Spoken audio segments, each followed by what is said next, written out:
Hello everybody, welcome to Short Shot Archery. Anthony here, and in this video I'm going to give you my review, my take on shooting the Victory Archery VXT.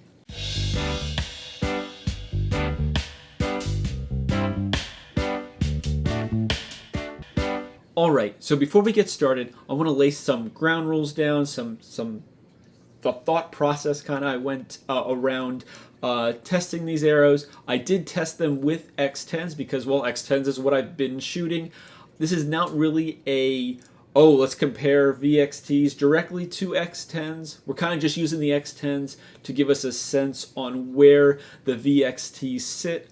I really want to do a more scientific, especially with grouping. When it comes to grouping, I want to do a more scientific video, actually comparing the VXT grouping to the X10 when I get to the point where I have a shooting machine that I know is shooting the best shots it can, so that we can actually see if there is an advantage to shooting X10s over an arrow like the VXT or the VAP. There will be information down below to Victory Archery's website if you want to learn more about this arrow. But first, I'm going to give you some numbers and just go over my experience with them, like things like their speed, cost-wise compared to the X10, just my overall experience with these arrows. So first off, the VXT. We got an arrow spine of 450. They are V1s, so they're the tightest tolerance. They are the straightest arrow that Victory offers. Their weight comes in at 354.94 grains. They were shooting with Jet 6 SV vanes, 1.75 inch ones. Now for the X10 was a 410 C3 X10. It weighed 385.80 grains. It also was shot with Jet 6 SV vanes at 1.75 inches. If you do see other vanes in some of these clips, I just happened to use that clip as an illustration of me shooting. I did not, I'm not putting all the video from me shooting. We'd be here for days, and nobody wants to watch that. But this gives you an idea of what was going on when I was shooting these arrows. Now, from my first shot and continually through, I noticed that the VXT seemed a little bit faster than my X10s. So that led me to actually test them and find out what the feet per second was of the X10s compared to the VXTs. So this is done after 5 consecutive chronographs. I just take the average speed. So I add them all up, divide them by 5, and then that is our feet per second of the arrows. For the X10, we got 198.5 feet per second. Pretty quick, almost 200. Definitely respectable. But the VXT actually came in an average of 207 feet per second, with some of my shots actually getting into the 209 on occasion. Of course, we did have a few that were lower, and that's how we got our 207 average. Again, these are all shot with my fingers. The X10 and the VXT both shot with my fingers. No shooting machine used here, so that you guys can actually see what an archer's speed is with these arrows. The shooting machine probably would have increased this by about 2%. So overall, that's a kind of close speed, but what does it actually mean, downrange? Well, I did this at 30 meters. So I left my sight setting with my X10 set at 2.3 on my Shibuya sight. That puts my X10s right in the 10 ring. I then adjusted the sight to get the VXTs to go right in the 10 ring. And interestingly enough, I had to move my sight, and I had to move it to 2.2. So I moved it up 0.3 clicks, or full rotations of my sight. So it moved up, so the arrows would move down into the gold. So it's a pretty big difference. It's definitely a full ring worth difference between the two sight settings. So if I shoot the VXTs into the 10 ring, the X10s will usually be in the 9, maybe even 8 ring, depending on what's going on. So it is noticeable, and it will be noticeable at 70 meters, even more so. If I'm shooting the VXTs at 70, you could probably expect the X10s to be more in the 8s, maybe 8.5 ring. It's all going to depend, and I really didn't do that much testing at 70 meters since it is winter time here, and I'm doing mostly indoor shooting. But still, I think 30 meters is a pretty good test for these. Of course, in the future, I would really like to test these with a shooting machine, and have it all set up very accurately to get a really solid, really scientific testing of these two arrows and how they group, with several dozen shots. Of course, I personally shot several dozen shots. I shot a lot of arrows between these two, but I am a human, and I'm not going to be as perfect as a machine.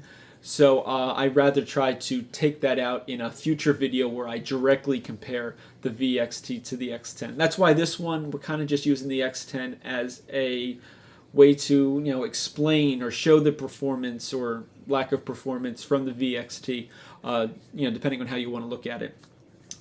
Personally, though, grouping wise, I felt like the X10s did group a little bit better than the VXTs.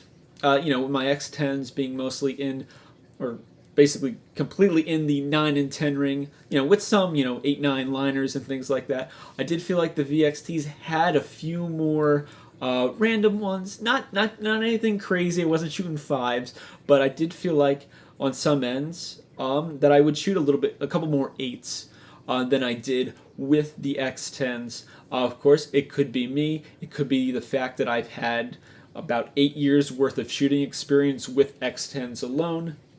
I'm not too sure, and that's why, again, coming back to the shooting machine actually shooting groups with these at 70, I think that would be the ultimate test for testing arrows. But I guess time will tell as I try to get around to that, actually working and actually recording those numbers. Some interesting things I do want to cover. The ice coating on the VXTs does work. It's pretty nice. They do pull out of the target a little bit easier. You don't really get any target mess on them. Again, though, it does wear off after shooting that arrow a couple thousand times. It does wear off, and you then sometimes get a little garbage on your arrow shaft. But the X10s kind of do the same thing, except they don't really have a coating, or if they do, it wears out even faster. So you can take it where you want it. If that's something that interests you, then the VXTs definitely has an advantage there. It seems like they stay cleaner for longer, but it depends on your target. Now, cost-wise, that's another interesting point. These are V1 VXTs that I'm shooting, so they're the most expensive. They come in at $299.99. We're going to call it $300, and we're going to do the same thing for the X10. We're going to round it up 1 cent. But X10s are $436. So $436 for X10s, $300 for some VXTs. Not a huge difference like X10s compared to VAPs, but that's still a substantial difference, especially if you go and include in like tungsten points with your Easton shafts. Then you could basically, or you could be close to buying 2 sets of VXTs for for that price. So one other thing I want to hit on too is the interesting weave on the VXTs. Now, this is something that at least I have not really seen on arrows. Your X10s are usually just that smooth, grayish black carbon. Your VAPs, they're that smooth grayish black carbon. But the VXTs have this really intense carbon weave to them, and I believe it's supposed to give them more strength. And all the information on that is on Victory Archery's site. But for me, I did notice something very interesting. When I'm drawing back my bow, not only could I feel like I don't even want to call them, it's hard to call them speed bumps, but basically like micro speed bumps. As I'm pulling this back, I can feel it like in my shooting hand, but the sensation of it like moving a little bit. Obviously, I'm exaggerating. It seems to be coming from the arrow and how it rubs on the clicker as it's pulling back. And I don't think it had to do with the arrow and it touching the plunger. Now, I don't think this really causes like inaccuracies in the arrow, but for me as a shooter, it was a different experience because I'm used to, the last 15 years of shooting archery, even when I was shooting, the cheap carbon shafts or, aluminum shafts, even all the way through into now X10s, they've always been smooth, like nice and smooth. They feel like it looks like they feel like hydraulics or something. There was never any kind of I guess like a rumble to them in a way. I don't really think they made too much of an audible noise because nobody ever said anything to me about it. But feeling wise, I felt like I was going over a little rumble strip the entire time, and I just don't know if that's really a good thing. And I don't know if it's a bad thing either. It's a real interesting personal preference going on there, and it's an interesting take. I know Victory's trying very hard to compete with the X10, but I feel like it would be even better. Like the VXTs would be even better if they were just smooth, like a VAP. I know then it probably just means it would be a VAP, but I don't know. I was kind of distracted by that, and I don't know if that played into the grouping of my shots, because every time I drew one of those back, not only did I know it was that arrow, but like you got that feeling, and it's just not a feeling that I have felt, shooting an arrow all these years. Like I haven't felt that feeling of it feeling like it's, like you're going over a million speed bumps as you're drawing back your arrow. I don't know. It's something. So I thought that was important to include in there because, well, you as a consumer would probably want to know that, and me as a consumer of archery equipment would definitely be interested in that. Definitely not saying it's terrible, but I'm definitely saying it's interesting. Other than that, build quality wise, I felt like the VXTs were right on point with the X10s. No weird seams. Everything fit up nice and flush. There was no, little cliffs or valleys. Everything fit together great. The finish on them was great. So I really did feel like you got that, that AAA kind of quality. Just the fact that I happened to maybe not group quite as well, and the micro speed bumps, as I'm drawing this back, or probably the same thing if you're shooting compound too. But those are the only, like that was the big one, was the micro speed bumps. But I would definitely still recommend this arrow to people if you want an X10 alternative. I don't know if it would be it probably wouldn't be number one on my list. I think my go-to still at this point in time is the X10.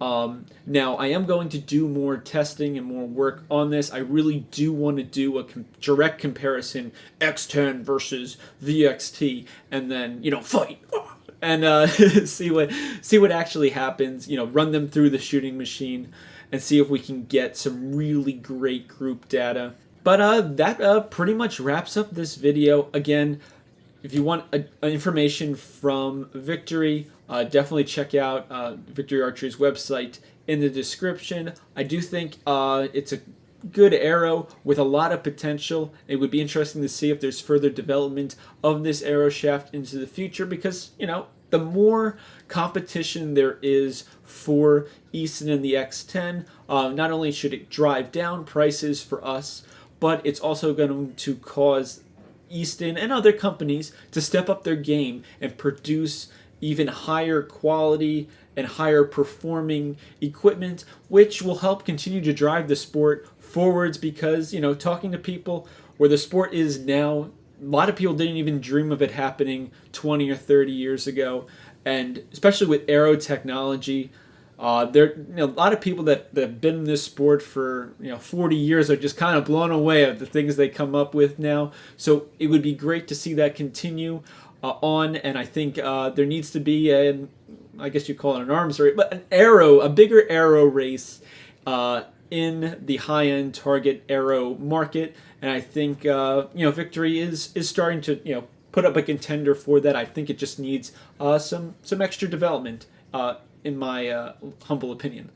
So thank you so much for watching. Please like and subscribe, and as always, happy shooting.